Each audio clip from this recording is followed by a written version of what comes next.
കേരളത്തിലെ കീം വഴി ഒന്നാം ഘട്ടം MBBS-നും അതേപോലെ തന്നെ BDS-നും പ്രവേശനം ലഭിച്ച വിദ്യാർത്ഥികൾക്ക് ജോയിൻ ചെയ്യാനുള്ള അവസാന സമയം എന്ന് പറയുന്നത് 5-ാം തീയതി, നാളെ വൈകിട്ട് 4 മണി വരെ മാത്രമാണ്.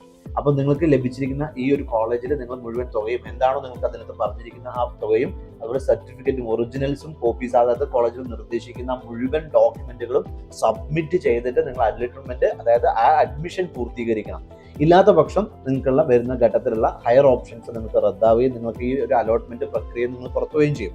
അതുപോലെ തന്നെ നിങ്ങൾ അടച്ചിരിക്കുന്ന എന്താണോ ആ ഒരു തുക, ആ രജിസ്ട്രേഷൻ ഫീസ്, അത് 5000 രൂപ അടച്ചിരിക്കുന്നതും നിങ്ങൾ നഷ്ടപ്പെടും. ഓക്കെ, ഇനി NRI ഡോക്യുമെന്റ്സിൽ എന്തെങ്കിലും അപാകതകളുള്ള ആളുകളാണെങ്കിൽ അത് തീർച്ചയായിട്ടും എത്രയും പെട്ടെന്ന് ക്ലിയർ ചെയ്യണം.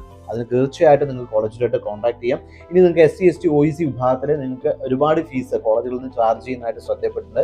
അത്തരം വിദ്യാർത്ഥികളും കോളേജുമായിട്ട് കോൺടാക്ട് ചെയ്യുക. നിങ്ങൾക്ക് ഏറ്റവും കുറഞ്ഞ ഫീസിൽ തന്നെ എടുത്തു തരാനായിട്ട് കോളേജുകൾ നിങ്ങൾക്ക് തീർച്ചയായിട്ടും സഹായം ചെയ്യുന്നതായിരിക്കും. ഓക്കെ, അപ്പോൾ പ്രത്യേകം ഓർമ്മിക്കുക, 5-ാം തീയതി വൈകിട്ട് 4 മണി വരെ മാത്രമാണ് ഒന്നാം ഘട്ടത്തിൽ നിങ്ങൾക്ക് ജോയിൻ ചെയ്യാനുള്ള അവസാന സമയം എന്ന് പറയുന്നത്. അപ്പോൾ തീർച്ചയായിട്ടും താല്പര്യമുള്ള മുഴുവൻ ആളുകളും നിങ്ങൾ ജോയിൻ ചെയ്തിരിക്കണം. ഇല്ലാത്ത വർഷം അടുത്ത റൗണ്ടുകളിൽ പരിഗണിക്കില്ല. അതുപോലെ തന്നെ ഇതുപോലെ അപ്ഡേറ്റ്സ് യഥാസമയം ലഭിക്കാനായിട്ട് ഉടൻ തന്നെ കോളേജുകളുമായിട്ട് ബന്ധപ്പെടുക.